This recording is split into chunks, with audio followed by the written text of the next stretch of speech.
Sai Ram. It was in the 1940s in the city of Bangalore in the state of Karnataka in India. In one particular home, there was one very sad, forlorn and dejected lady. She was upset and she was feeling very sad because nothing in her life seemed to be going the way she had expected. She was all alone at home because her husband was out at work and she did not know what to do, and so sad she was that she decided to sit at her altar and cry. That is exactly what she did, sitting in front of her Lord Krishna and saying, "Oh God, how I wish you are there in my life. My life feels so empty and feels so meaningless. Please come into my life. Please, I wish you are there. Please, I want to see you. I want to hold you. I want to touch you." But more than her mouth, it was her eyes that were doing the speaking, because she was just shedding tears profusely. That is the language of the heart, right? Pearly teardrops from the eyes. Suddenly, she heard a knock on the door. When she opened it, it was her cousin brother Nagaraj. He looked at her and asked, "Why have you been crying?" She said, No, I'm not crying. While I was washing my face, some soap went into my eyes and that's why these tears are coming." He said, "Listen, take this coin, keep it in your altar and worship. Do puja to it. It will ensure that never again in the future soap will get into your eyes." He had understood. She looked at the coin. There was a strange figure on it. And she asked, "Who is this?" He said, "This is Sai Baba, Shirdi Sai Baba." Sai Baba? That sounds like a Muslim name. I'm not interested in worshipping any Muslim. Give me any Hindu god or goddess and I'm ready to worship. He said, No, you have misunderstood. Sai Baba is Muslim, Sai Baba is Hindu, Sai Baba belongs to all religions. You don't worry.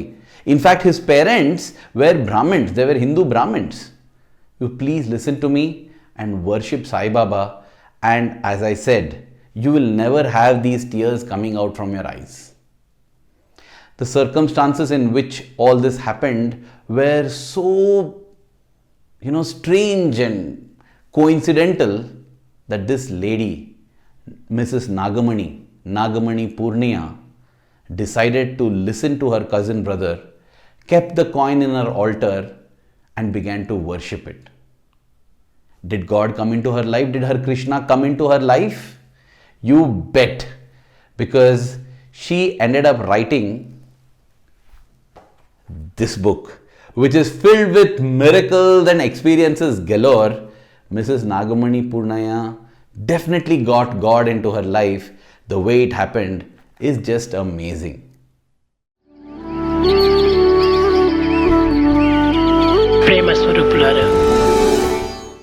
So, Nagamani Amma's husband returned home and he told her, "It has been so long since we have visited a distant relative of mine. Let us go and visit her today. Let us visit Kamalamma today." And so that evening at 5 p.m., Nagamani Amma and her husband go to the home of Kamalamma. As they go there, Kamalamma and her husband are discussing about the miraculous manner in which Sai Baba saved a person from drowning in a well. Now, Nagamani Amma's ears perked up. Sai Baba? He saved a person now? Yes. And Kamalamma and her husband were talking of Sai Baba as if he was alive even at that point in time. She said, I got to know about Sai Baba just today, but he passed away 40 years back, right? No. We are talking about Sai Baba at Puttaparthi. Now, who is this? Well, you know Shirdi Sai Baba, right? This is part 2. He is there in Puttaparthi and it's amazing. He is God in human form. He is the avatar of the age and that's it. Nagamani Amma heard many wonderful leelas and stories of this Sai Baba of Puttaparthi. And then the final icing on the cake was when Kamalamma told her, "Tomorrow we are going to Puttaparthi. Would you like to join us?" "Oh, wonderful. Why not? Yes, I would love to join." Then she got to know that the next day there was a Sakamma. Yes, that very same Sakamma who purchased all the land on which Prashanti Nilayam stands today. That Sakamma, she had arranged for a truck to carry so many materials to Puttaparthi, and in her car she was taking Kamalamma along. Nagamani Amma also joined. The next day in the car, in the front was the driver and Kamalamma's husband. In the back seat, it was Sakamma, Kamalamma and Nagamani Amma, and they travelled to Puttaparthi. You must understand that back then, there were no photographs, there was no mobile phone, there was no way in which Nagamani Amma could have known how Sai Baba looked. She was expecting to find a very tall person with a long beard, similar in looks and appearances to Shirdi Sai Baba. But she says she found the sweetest little person, a cute little boy whom she felt like bundling up and taking back with her home. And as they saw Swami, Sakamma and Kamalamma garlanded him and they took namaskar. Nagamani Amma spontaneously felt like bowing down to this person who seemed to be exuding an aura of divinity and an aura of love. Even as she bent down to touch his feet, she felt all her fears, all her worries, all her sorrows, everything that was negative within her just evaporating, dissolving, disappearing. And she felt a surge of joy, contentment and peace. And instantly she said, "This is my God and He has come to me." Well, they stayed on for a week, after which they had to leave for Bangalore. Nagamani Amma found it very, very difficult to leave. In fact, as Swami himself walked along with them to bid them goodbye, she began to collect the sand on which he was walking as a way to keep in touch with him. Then, as they crossed the Chitravati river, she picked up the droplets of water from the river where Swami had walked and drank it as tirtham. At that moment, Swami turns around, picks up little water and tells, "Hold out your hand." And then he pours those few drops of water. It's a golden talisman. And Swami says, "Keep this in your altar. You will never be sad and unhappy and miserable again." That was how Mrs. Nagamani Pourniya came to Swami. What struck me was the moment she took the first step towards God, God took 100 steps towards her. The moment she said, "Swami, I want you," the moment she cried for Swami, Swami was there in an instant. The moment when I say Swami, of course, I am referring to God, but it doesn't matter. Just like water is known by different names, God is known by different names. It is the same power that responds. Dear brothers and sisters, we cry for so many things in our life. Have we any time cried for God? When we think, why is God not coming to me? Why is not God responding to me? I always think whether I have cried for God. People might say that it was fine for Nagamani Amma because Swami was there. Now what? Now what when Swami isn't there in the physical frame? Well, it reminds me of an episode that happened sometime in 2014 or maybe 2015, early 2015. I was feeling a kind of emptiness and void, and I felt, "Swami, I want you in my life." I remember sitting and shedding tears and saying, "Swami, my life feels so empty, so meaningless.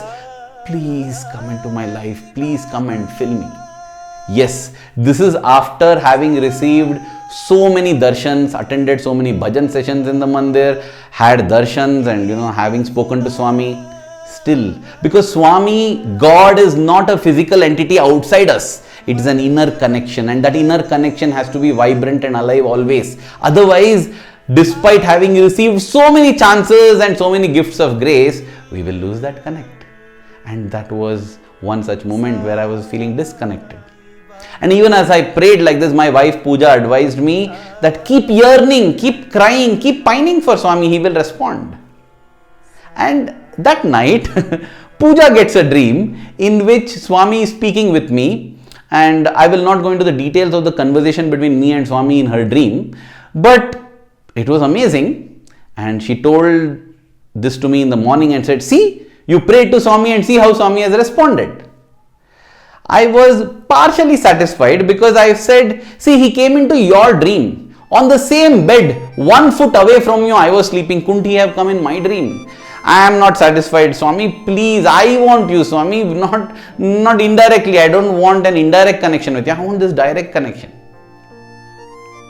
Dear brothers and sisters, as Pooja went to the altar, she called me.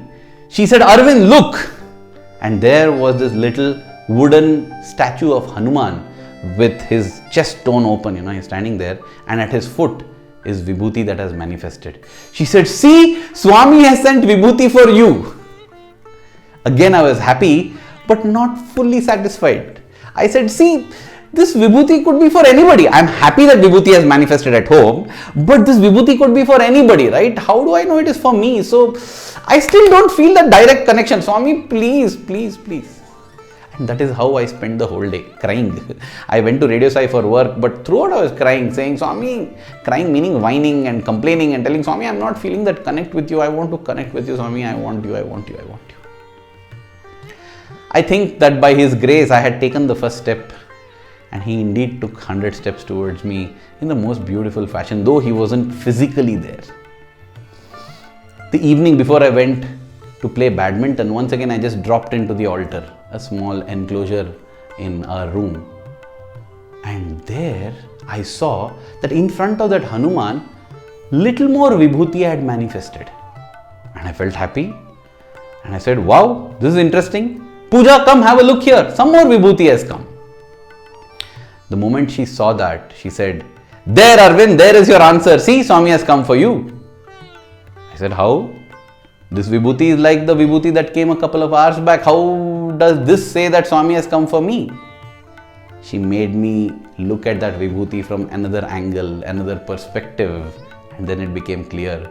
Because dear brothers and sisters, that Vibhuti had come in the shape of the letter A. She said, Arvind, in this home, who else is there whose name starts from A? A for Arvind. This is what Swami is saying, that this is my grace for you. I felt a warm feeling in my heart. I felt such a strong connect with Him, and I said, thank you, Swami. Thank you so much. I was so thrilled that I immediately called my mother, who was in the mandir at that time. Back in those days, she used to do security duty in the Kulwant Hall. She has done that for 14 years. And I didn't want to ruin the suspense for her. I said, come home, see, something amazing is there in the altar. When she came home, she rushed straight to the altar, and then she tells me, I don't see anything special. Yes, that Vibhuti had come in the morning. I saw that Vibhuti. I said, no, see the shape of that Vibhuti. She said, no, what is there in the shape? And then I go to the altar. Dear brothers and sisters, amazingly, there was no letter A. It had vanished. It was just Vibhuti like it was originally. Wow. The appearance of Vibhuti is His Leela. The disappearance is also His Leela. And I was so thrilled and touched. Even to this day, in many ways, all we need to do is seek Swami, and He will respond. He will respond. He will respond in so many ways. It might seem like a small thing for the world, but it will thrill us in our heart. Recently, in the April of 2023, I attended an international conference held by the Sathya Sai International Organization at Sai Nilayam in Riverside, California. It was an amazing event. And I was there in the United States of America for 3 weeks. Now, every time I travel in order to share Swami's stories and glories, I keep praying from Swami for a sign. Usually what happens is, the aircraft in which I am traveling, that flight, there will be an empty seat next to me, and I'll feel, yes, Swami, you are there traveling with me. This time when I had to leave to Los Angeles, I flew from Bangalore to Doha in Qatar, and from Doha to Los Angeles. I knew that the flight was full, and therefore I said, Swami, some way please show me that you're traveling with me, because I know there'll be no empty seat next to me because the plane is full. That's what I got to know. Dear brothers and sisters, as I sat in my seat, the person who came and sat next to me, believe it or not, unbelievable, was wearing an orange t-shirt. Even as he sat next to me, my heart leapt into my mouth and I wanted to carry a memory of this episode, right? So I whipped out my mobile phone and I wanted to take a selfie. I wanted to take a selfie in which he's also included, but I just hope that he doesn't see that I'm clicking his photo. Okay, that's why I've blurred his face here also when I'm showing it in the video. As I clicked the photo, he actually saw me taking it and he asked, "Selfie?" And now I felt so embarrassed because I had included him in the frame. I said yes. And then he says, "Meek Telugu vastunda?" In Telugu he spoke to me and asked, "Do you know Telugu?" Wow! Imagine, what else do you make of it? A person in an orange dress speaking in Telugu. I was so thrilled. Well, it turned out that this person and his wife, their daughter was settled in the United States and they were traveling to the United States for the first time. They were traveling out of India for the first time and he was nervous about changing his flights in Doha, and he asked me whether I could help him with that because he was on a flight bound to some other place, not to Los Angeles. And I told, "Don't worry, I will help you," and that's what I did. And in the end, in Telugu, he spoke only Telugu. I also spoke Telugu with him and he said, "Thank you so much. You have no idea, you have been like God for me." I also held his hand and I said, "Thank you also so much. You have no idea. You have been like God for me." The feeling in the heart is so beautiful. Even to this day, if we feel we want Swami, all we need to do is just look towards him, he will look towards us. Take one step towards him, he will take 100 towards us. When I got inspired to do this video based on the experience of Mrs. Nagamani Pourniya, I walked up to my wife and asked her, "Pooja, do you know anybody who has become Swami's devotee after he left the physical frame?" Because I thought that would be a nice experience also to share along with this. "I myself am there, Dad," I heard a voice. It was little Bhakti. She said, "See, me. I became a devotee of Swami after he left, right? I have not seen Swami." And oh yes. So I asked Bhakti, "So do you think Swami responds to you?" She said, "Every time. Whatever I ask, he gives me." "Oh, whatever you have asked, he has given you?" "Yes." "Everything?" "No, some things he is yet to give." "What do you mean yet to give?" "Dad, when I have asked him, no, he is 100% going to respond and give it to me. If till now I have not got, it means that there is a better time to give it. So he is just waiting." Those were the beautiful words of wisdom that I received just short time before I started doing this recording. And I thanked Swami and I prayed that let my bhakti always be like this. Let my bhakti always grow.